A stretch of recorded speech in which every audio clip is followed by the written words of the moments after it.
This video is a continuation from the previous video on lighting. Okay, so how did they do it? So I want to show you some creative applications of lighting and tell you how they did it.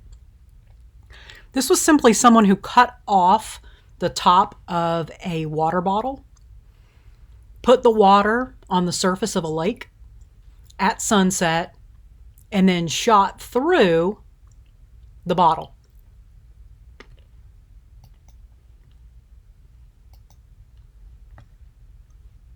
Same thing here, but with a pipe that has holes in it. You see the holes in the pipe. In the middle of a street, looking towards a church, maybe, at sunset. And then this is a black and white version of the steel wool. I think, let's see. No, yeah, okay. So, yeah, here we go. Okay. All right, so this is the final image that the photographer put out. And you see it's raining fire. And this was done with the steel wool on fire. Which again, I am not advocating any of you do. I'm just explaining how he did it. Simon Berger saw a tutorial on steel wool light painting. It's basically set on fire. And he found a friend to model for him. And he created this amazing shot. And this is what it looked like before he cropped it. So someone else was standing on a bridge, and his friend was standing here, the model was standing here with an umbrella, and that person was raining down sparks on the other person to create that original first image. And again, I am telling you not to do this. Steel on fire burns. I taught high school. One student burned another student with a hot glue gun. 17-year-old student burned an 18-year-old student with a hot glue gun by literally dropping hot glue on the other student from the gun. And when the principal called the parents to come in for a conference to discuss, the father looked at me and said, "Well, did you tell him how to use it?" And my answer was, "It's hot glue." Okay, so that's my answer to you guys. It's hot. It's on fire. I'm not advocating you use it. I'm just explaining how it's done because people always see these photos and ask me how it's done. That's how it's done. Don't set steel wool on fire. This is a projector, side lighting on the side of the person's face. Very cool. There's so much going on the right that this big heavy black on the side actually creates a very interesting sense of balance. Again, for me, I probably would have taken a flashlight and highlighted his eye over here a little bit, or I would have done something subtle along this line just to create a little bit more balance. But otherwise, it's a great effect. How did they do this? And this is multiple lights. There is a light from above, butterfly light, and it's blue. And then there's a light from the side that is red and a light from the side that is magenta. This is fluorescent paint and a black light. Seriously cool. I really want to do that. Or not copy it, but use that technique. Wherever the fluorescent light is painted on the model, it creates that interesting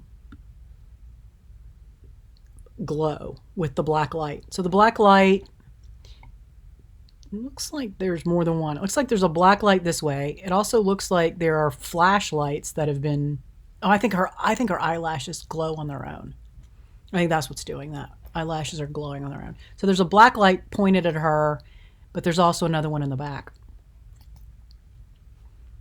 The dress has lights inside of it. There's another source of light behind the column that is being shown this way, and her dress literally emits light. And you do that by putting lights inside the dress. And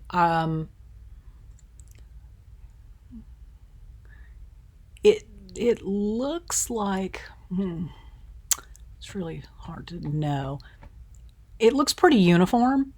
So they probably on the inside wrapped string lights inside the dress, and that the you know how clothes will have two layers. They'll have a lining and they'll have an outer fabric. It looks like a whole bunch of lights were sewn inside between those two layers so that they diffuse and bounce around, and that the outer fabric is something thick enough that you wouldn't see the dots of light. That's a beautiful, very creative, interesting, mysterious photo. Okay, so those are some creative ways, applications for light. Experiment, play around with the light. If you can afford an inexpensive light, handheld light, that would allow you to start playing around with different filters. You can use a flashlight. You can use a lamp. So there's a lot of things you can do to use as a source of light that are inexpensive or things that you already own. So let's just take a very quick quiz that nobody will get graded for. So if I ask you, where is the key light in this picture, do you know where it's coming from? Where's the fill light? Was backlighting used? And how do you know? And over time, I can look at just about any photo and tell you what they did, because I've practiced so much. So the more you practice, the more information you put into your big unconscious brain, the more it just automatically knows what to do, and the more it can analyze a photo in order to deconstruct it. So the key light is overhead, and it is pointing in this direction. The fill light is over here, closer to the camera, and it's pointing in this direction. And it's probably eye level. The key light is higher. Was backlighting used? No. And how do I know? There's no rim light in her hair. So for those of you guys who want to be challenged, you can create a David Hockney inspired photo montage of a single view from multiple shots. This was in Scotland. Somebody did this one. It was done with actual prints. Any of you guys that end up doing my animation, that actually is a mask that you use to wrap around a character to make it look like a real person. Except it's not done this way. It's done with a different type of camera that allows you to see the side, the front, and the side and put together. But it's still interesting because you see her from the side, from the front, and the side in one photo. So challenge yourselves. Try something like this. See how it goes. And this is the end of lighting. There's a lot more to be learned. You could take an entire class on lighting from Mr. Thomas. And also, if I get enough requests, I will offer the studio lighting class for this degree. Okay? So if you're interested in that, just let me know.